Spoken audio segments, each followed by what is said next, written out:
How are you? I hope you are fine. So today we are going to discuss about the Berubari union case. So ये case landmark case इसलिए कहा जाता है क्योंकि for the first time president ने supreme court की जो advisory jurisdiction है अंडर आर्टिकल 143 उसका यूज़ किया था फॉर द फर्स्ट टाइम. सो ये केस एक इस एंगल से भी बहुत इम्पॉर्टेंट है. दूसरा एंगल ये है कि for the first time constitution में इसके रिगार्डिंग कोई क्लैरिफिकेशन नहीं था. तो चलिए हम जानते हैं कि क्या था वो क्लैरिफिकेशन और क्यों वो क्लॉज यूज़ किया गया था अंडर एडवाइजरी जुरिस्डिक्शन, जिसके लिए प्रेसिडेंट को सुप्रीम कोर्ट से ओपिनियन लेने की ज़रूरत पड़ी थी. बेसिकली ये जो पूरा केस है वो रिवॉल्व करता है around an border area which is known as Berubari union, जो अभी करंट के जलपाईगुड़ी डिस्ट्रिक्ट में लोकेटेड है. सो बेसिकली आपको पता होगा कि जो इंडिया और पाकिस्तान का जो बॉर्डर डिमार्केशन था, let me be specific, east Pakistan, क्योंकि ये जब मैं बात कर रहा हूँ तब वो साल था 1958. तब बांग्लादेश आज़ाद नहीं हुआ था, तभी वो ईस्ट पाकिस्तान हुआ करता था. और तभी नया नया आज़ाद हुए थे दोनों कंट्री, तो एज यू कैन एक्सपेक्ट कि दोनों कंट्री के रिलेशन थे वो अच्छे हो गए, राइट. सो बेसिकली ये जो एरिया था वो बेरूबारी यूनियन वो इंडिया में आता था. और जबकि जो ईस्ट पाकिस्तान के तब के पीएम थे उनका ये क्लेम था कि ये एरिया पाकिस्तान में होना चाहिए क्योंकि you know for various reason like geographical administrative.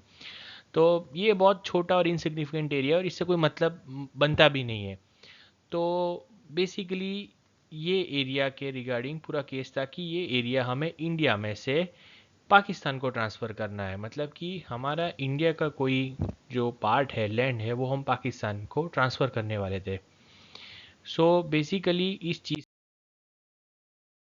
के लिए इंडिया के प्राइम मिनिस्टर और तब के प्राइम मिनिस्टर जवाहरलाल नेहरू और पाकिस्तान के तब के प्राइम मिनिस्टर फ़िरोज़ खान नून, ये आप फोटो में देख सकते हैं राइट साइड में जो ब्लैक सूट में जो खड़े हैं टोपी पहन के, वो पाकिस्तान के तब के प्राइम मिनिस्टर थे. और हमारे जवाहरलाल नेहरू लेफ्ट साइड पे खड़े हैं. तो उनके बीच में एक अग्रीमेंट हुआ था कि बेरूबारी यूनियन का जो मतलब रीजन है, उसमें म्यूचुअल अंडरस्टैंडिंग से ट्रांसफ़र होने का. अभी तब के पीएम ने ये अग्रीमेंट कर तो लिया था, लेकिन एक बहुत बड़ी प्रॉब्लम आ गई थी कि इसको ट्रांसफ़र कैसे किया जाए, क्योंकि कॉन्स्टिट्यूशन नया नया बना था और कॉन्स्टिट्यूशन में डिफाइन नहीं था कि अंडर विच लॉ और विच क्लॉज और विच आर्टिकल हम अपना कोई एरिया किसी फॉरेन टेरिटरी को ट्रांसफ़र कर सकते हैं. ये कॉन्स्टिट्यूशन में स्पेसिफाइड नहीं था. और देश तो आज़ाद हो गया था और कॉन्स्टिट्यूशन भी बन गया था, तो ऐसा तो नहीं है कि ये ज़मीन कोई नेहरू चाचा की है और उन्होंने उनको किसी की शक्ल पसंद आ गई और उन्होंने ट्रांसफ़र कर दिया. ये तो ऐसा को तो कोई केस हो नहीं सकता. तो बेसिकली ये जो डिलेमा था उसको सॉल्व करने के लिए तब के जो हमारे प्रेसिडेंट थे उन्होंने अंडर आर्टिकल 143 सुप्रीम कोर्ट से अपना ओपिनियन मांगा कि क्या कॉन्स्टिट्यूशनल प्रोविज़न हो सकते हैं जिससे कि हम जो हमारा एक पार्ट है वो दूसरी फॉरेन कंट्री को ट्रांसफ़र कर सकते हैं. ये जो क्वेश्चन था ट्रांसफ़र का, उसको आंसर करने के लिए सुप्रीम कोर्ट के सामने 3 क्वेश्चन थे. सो मैं इसको ज़्यादा कॉम्प्लिकेट करना नहीं चाहता हूँ, कोई सेंस क्रिएट नहीं करता है, तो हम लोग बहुत सिंपल लैंग्वेज में इसको समझते हैं ताकि आप अगर क्वेश्चन एग्ज़ाम में पूछ भी ले तो आप बहुत ही आसान तरीके से रिकॉल कर सकते हो.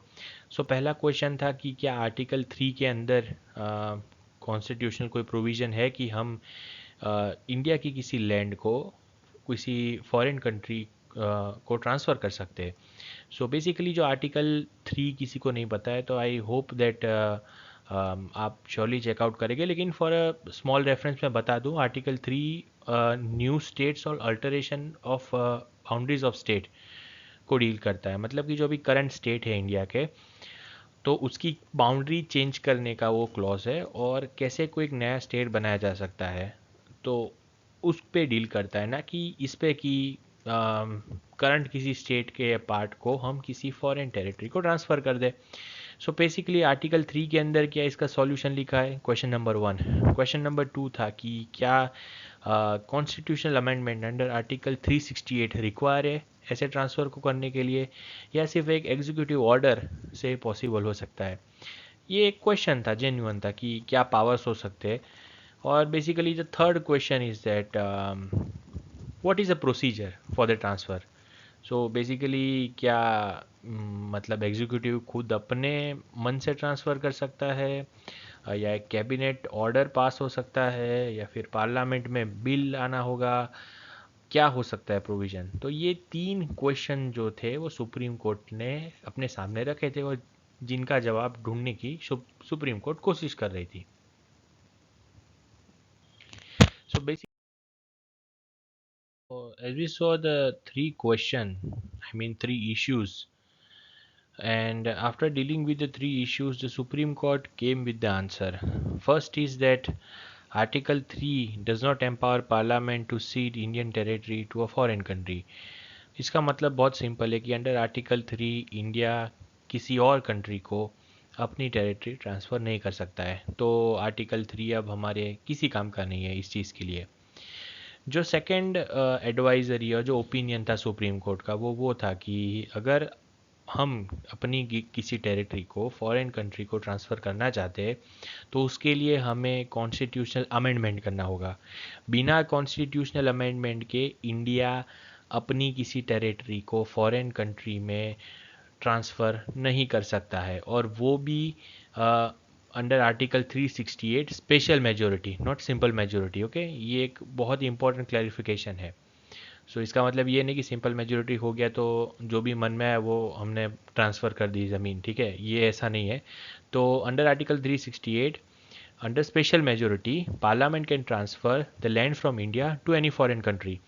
और जो थर्ड चीज़ थी वो बहुत इंपॉर्टेंट है कि किसी भी लैंड को ट्रांसफ़र करने के लिए इंडियन यूनियन को स्टेट की परमिशन नहीं चाहिए। मतलब इंडियन यूनियन या पार्लियामेंट के पास ये पावर है कि किसी भी स्टेट की लैंड को वो किसी भी फॉरेन कंट्री में ट्रांसफ़र कर सकते हैं, और उसके लिए उस स्टेट की परमिशन हमें नहीं चाहिए। सो बेसिकली ये जो तीन कंक्लूजन है वो उस जजमेंट से या तो उस एडवाइजरी ओपिनियन से हमें पता चलता है। तो बेसिकली इस चीज़ का इम्पैक्ट क्या हुआ। तो पहला तो ये इम्पैक्ट हुआ कि under the 9th constitutional amendment वो जो ज़मीन थी या तो वो जो रीजन था बेरूबारी यूनियन का, तो उसको हमने ट्रांसफ़र कर दिया पाकिस्तान में, ईस्ट पाकिस्तान में, टू बी स्पेसिफिक बांग्लादेश में। सेकेंड एक क्लैरिफिकेशन मिली कि पार्लियामेंट की क्या पावर हो सकती है टेरिटोरियल चेंजेस में, राइट, कि पार्लियामेंट अंडर विच क्लॉज और अंडर विच प्रोसीजर किसी भी अपनी ज़मीन को ट्रांसफ़र कर सकती है। और थर्ड ये एक गाइड बन गया फ्यूचर अगर कोई हमें डीलिंग करनी पड़े जहाँ हमें हमारी ज़मीन किसी फॉरेन कंट्री को देनी हो, तो हम किस क्लॉज के अंदर या तो फिर किस प्रोसीजर के तहत हम वो चीज़ को कर सकते हैं। तो बेसिकली ये कोई फर्स्ट और लास्ट इंस्टेंस नहीं था जबकि इंडिया ने किसी ज़मीन को किसी कंट्री में ट्रांसफ़र होने दिया हो। आगे भी ऐसे 2-3 बार केस हो गए हैं जहाँ हमने बांग्लादेश के साथ सेटलमेंट की है, बॉर्डर सेटलमेंट बेसिकली। तो हमने कुछ अपनी ज़मीन दी है, उन्होंने कुछ अपनी ज़मीन हमको ट्रांसफ़र की है for the purpose of demarcation of you know border. So basically ये केस एक गाइड बन गया फ्यूचर केसेस के लिए कि जहाँ हमें किसी कंट्री को ट्रांसफ़र करना पड़े। सो ये केस का बेसिकली इम्पैक्ट ये था।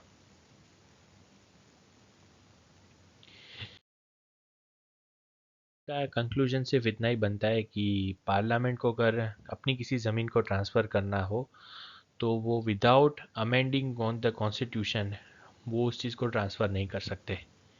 तो इससे इंडिया की जो टेरिटोरियल इंटीग्रिटी है वो प्रोटेक्टेड हो गई, और पार्लियामेंट को एक वे फॉरवर्ड मिल गया कि अगर फ्यूचर में ऐसा कोई इश्यू रेज होता है तो क्या प्रोसीजर हो सकती है पार्लियामेंट के पास कि वो इस चीज़ को डील कर सके।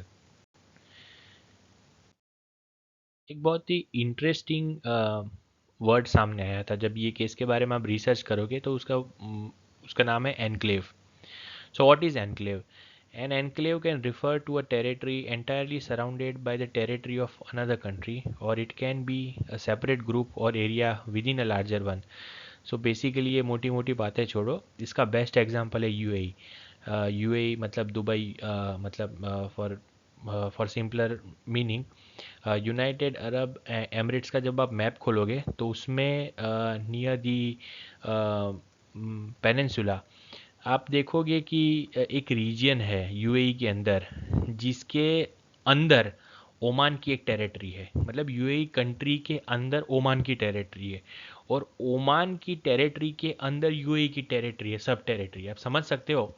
मतलब अगर किसी बंदे ने वो बीच वाली टेरिटरी से ट्रैवल करना शुरू किया तो वो पहले अब यूएई की टेरिटरी से ओमान की टेरिटरी में जाएगा, और ओमान की टेरिटरी के बाद वापस यूएई की टेरिटरी में जाएगा। तो ये बहुत ही इंटरेस्टिंग चीज़ है और बहुत ही यूनिक है पूरे वर्ल्ड में। और ये वो चीज़ नहीं है जो आपको रोज़ रोज़ देखने को मिलेगी। एक कंट्री के अंदर दूसरी कंट्री की टेरिटरी, और दूसरी कंट्री के अंदर जो पहली वाली कंट्री है उसकी टेरिटरी है। तो बहुत ही इंटरेस्टिंग एग्जांपल है, आप इसके बारे में ज़्यादा रिसर्च कर सकते हो। सो यस, आज का हमारा टॉपिक कंप्लीट हो गया है। हम आएंगे नेक्स्ट वीडियो के साथ। Thank you so much.